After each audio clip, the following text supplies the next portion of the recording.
Incharge మంత్రివర్యులు, స్థానిక శాసనసభ్యులు శ్రీనివాసులు గారు, ఎమ్మెల్యేస్, చైర్మన్స్, ప్రజాప్రతినిధులు, ముఖ్యంగా ఇక్కడికి వచ్చేసినటువంటి తల్లిదండ్రులు, షైనింగ్ స్టార్స్ పిల్లలు మరియు వాళ్ళ టీచర్స్ అందరికి కూడా నమస్కారం. ఈరోజు ఒక గొప్ప కార్యక్రమానికి మనకి గడిచిన 2 సంవత్సరాల నుంచి గౌరవ విద్యాశాఖ మంత్రివర్యులు శ్రీ నారా లోకేష్ గారు షైనింగ్ స్టార్ ప్రోగ్రామ్ని స్టార్ట్ చేయడం జరిగింది. ఒకప్పుడు చాలా సంవత్సరాల క్రితం మేము స్కూల్లో ఉన్నప్పుడు ప్రతిభా అవార్డ్స్ అనేవి ఉండేవి. వాటి కోసం ఎంతోమంది పిల్లలు, ఖచ్చితంగా పిల్లలు, తల్లిదండ్రులు, టీచర్స్ కూడా మీకు ఈసారి ప్రతిభా అవార్డ్స్ రావాలి అనేది ఒక ఇదిగా ఉండేది. కానీ అప్పట్లో కేవలం జిల్లాకి 2కో 3కో ఇచ్చేవాళ్ళు. కానీ ఇప్పుడు ప్రభుత్వం కేవలం 2-3 కాకుండా ప్రతి ఒక్క కేటగిరీలో అక్రాస్ స్కూల్స్ అన్నింటినీ కూడా తీసుకొని, గవర్నమెంట్ అండ్ ప్రైవేట్ స్కూల్స్ అన్నీ కూడా కలుపుకొని ఈరోజు సుమారుగా 258 పిల్లలకి మనం ఈ షైనింగ్ స్టార్స్ కార్యక్రమాన్ని చేసుకుంటున్నాం. అదే కాకుండా మరీ ముఖ్యమైనది ఏంటంటే పిల్లలతో పాటు వాళ్ళ తల్లిదండ్రులను కూడా, ఎందుకంటే ఈరోజు పిల్లల భవిష్యత్తులో ముఖ్య కారకులు వాళ్ళ తల్లిదండ్రులు, వాళ్ళని కూడా సన్మానించుకోవడం చాలా అవసరం. ఎందుకంటే వాళ్ళు లేకపోతే పిల్లలు ఈ స్టేజ్ వరకు కూడా వచ్చేవాళ్ళు కాదు. ప్రోగ్రామ్ సంబంధించి లాస్ట్ 2 ఇయర్స్ నుంచి ప్రభుత్వం ఏమేం చేస్తుంది అనేది మొత్తాలందరూ కూడా మాట్లాడారు. గౌరవ మంత్రివర్యులు కూడా మాట్లాడతారు. కొన్ని జనరల్ పాయింట్స్ మీద కూడా నేను మాట్లాడదలుచుకున్నాను. తల్లిదండ్రులు ఒకవైపు పిల్లల్ని ప్రోత్సహిస్తూనే గమనించాల్సింది ఏంటంటే కంపారిజన్స్ మనం చేయకూడదు. ఏ పిల్లాడికి వాళ్ళే యూనిక్గా ఉంటారు, వాళ్ళు ప్రత్యేకం. పక్కింటి వాడు ఇది చేస్తున్నాడు, ఎదురింటి వాడు అది చేస్తున్నాడు, నువ్వు ఇది చేయట్లేదు, ఇట్లాంటివి మనము చెప్పడం మొదలు పెడితే వాళ్ళ కాన్ఫిడెన్స్ని మనం దెబ్బతీసిన వాళ్ళు అవుతాము. కనుక every child is special and unique. ఇది మీరు ఎప్పుడు కూడా గుర్తుంచుకోవాలి తల్లిదండ్రులు. వాళ్ళని పక్క వాళ్ళతో కంపారిజన్ మన ఆంధ్రాలో మరీ ఎక్కువ. వాడికి 600కి 602 వచ్చాయంట, నీకెందుకు ఆ 2 మార్కులు తక్కువ వచ్చాయి, ఇట్లాంటివన్నీ మనం వాడిని రోజు ఆ అబ్బాయిని టార్చర్ చేస్తాం. సో ప్రతి చైల్డ్లో ఉన్నటువంటి స్పెషల్ అబిలిటీని, క్వాలిటీని తల్లిదండ్రులే గుర్తించాలి, లేదంటే టీచర్ గుర్తించాలి. మీరు గుర్తించకుండా దాన్ని గుర్తించినా సప్రెస్ చేసే వాళ్ళు కూడా చాలామంది ఉంటున్నారు. ఈరోజు మనం చూసుకున్నట్టయితే భారతదేశానికి 150 కోట్ల జనాభాలో 2 ఒలింపిక్ మెడల్స్ వస్తే అసలు ఎగిరి గంతేస్తున్నారు. 2 ఒలింపిక్ మెడల్స్. కానీ 20 లక్షల జనాభా ఉన్నటువంటి దేశాలు కూడా 10-15 గోల్డ్ మెడల్స్ వస్తున్నాయి. ఇదంతా చాలా కారణాలు ఉన్నాయి. అంటే అందులో విద్యా వ్యవస్థది కూడా ఒక కారణం, తల్లిదండ్రులది, టీచర్స్ కూడా ఒక కారణం. ఈరోజు నిన్ననే నైట్ ఫుట్బాల్ వరల్డ్ కప్ అయింది. కొంతమంది చూసుంటారు, వార్తల్లో కూడా చదువుంటారు. ఒక దేశం పేరు కురకావ్ అనే ఒక దేశం, ఇంకోటి కేపే వర్డే అనే ఒక దేశం. జనాభా కేపే వర్డే అనే దేశంలో 5 లక్షలు, తిరుపతి టౌన్ కంటే తక్కువ, తిరుపతి పట్టణం కంటే కూడా తక్కువ.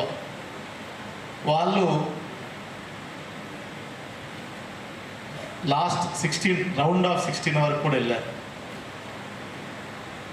అట్లాంటిది మన దేశం ఇంకా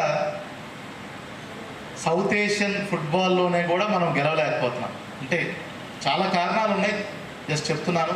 వీటన్నిటికి కూడా లోతుగా అన్వేషిస్తే మనం తల్లిదండ్రులు, సొసైటీ అందరూ కూడా దీనికి బాధ్యత తీసుకోవాలి. మీరందరూ కూడా పిల్లల్ని, వాళ్ళకు ఉన్నటువంటి టాలెంట్స్ని మీరందరూ పెంపొందించాలి, పోషించాలి. కేవలం మార్కులు ఎమ్మటి ఈరోజు మార్కుల గురించే మనందరం కూడా ప్రైజులు ఇస్తున్నాము, కాదనట్లేదు. కానీ ఇది ఒక్కటే పారామీటర్ కాదు.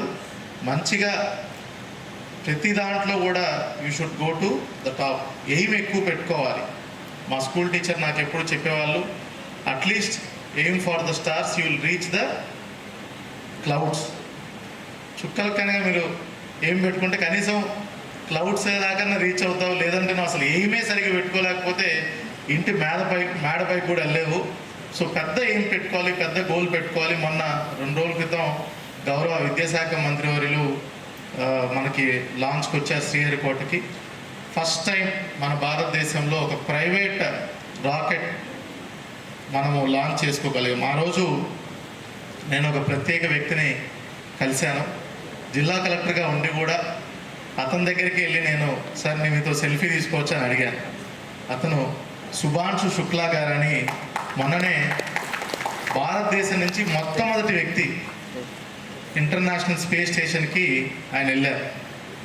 మొట్టమొదటి వ్యక్తి. అమెరికా వాళ్ళు, రష్యా వాళ్ళు 1969లో వెళ్తే మనకి 2025లో వెళ్ళాం. ఇదంతటి కూడా దయచేసి తల్లిదండ్రులు, నేను ఎందుకు ఫోటో తీసుకున్నా అంటే దానికి ప్రత్యేక కారణం ఉంది. నాకు 8th క్లాస్ 9th క్లాస్లో ఆస్ట్రోఫిజిషియన్ అవ్వాలని చాలా కోరుకుండేది. ఇస్రోకో నాసాకో వెళ్దామని కోరుకునేది. కానీ ఇదే వ్యవస్థలో మా తల్లిదండ్రులు నేను కూడా అనుకోవట్లేదు, కానీ నన్ను ఎంబీబీఎస్ నువ్వు చేయాల్సిందే, బైపీసీ తీసుకోవాలి, డాక్టర్ అవ్వాలి.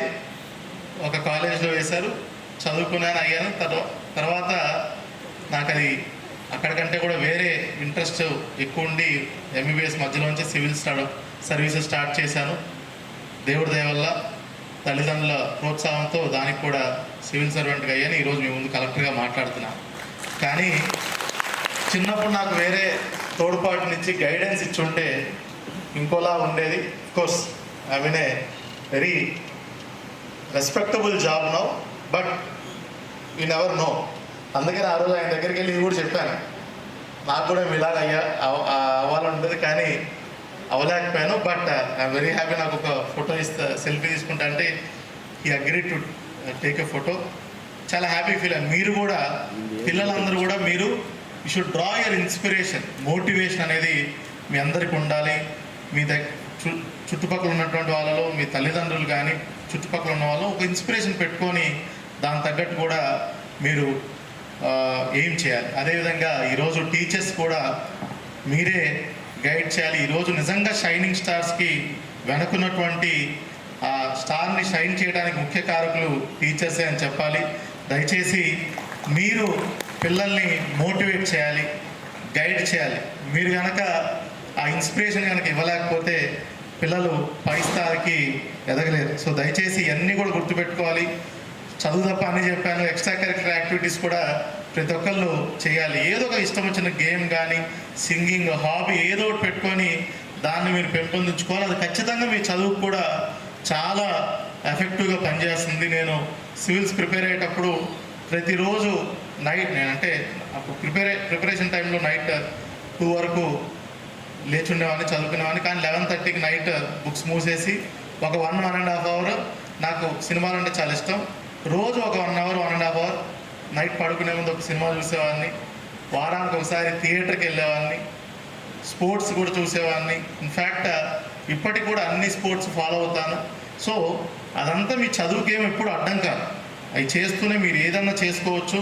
సో మీ క్యారెక్టర్ బిల్డ్ అవ్వాలన్నా, మీకు మోటివేషన్ రావాలన్నా, డిసిప్లిన్ రావాలన్నా, మీ చదువుతో పాటు మిగతా ఎక్స్ట్రా కరిక్యులర్ యాక్టివిటీస్ చాలా హెల్ప్ చేస్తాయి. దయచేసి తల్లిదండ్రులు వాటెవరిన్నింటినీ కూడా మీరు ఆదిలోనే అణిచివేయద్దు. వాటన్నిటిని కూడా మీరు పెంపొందించితేనే మీకు పిల్లలకు కూడా మంచి భవిష్యత్తు ఉంటుంది.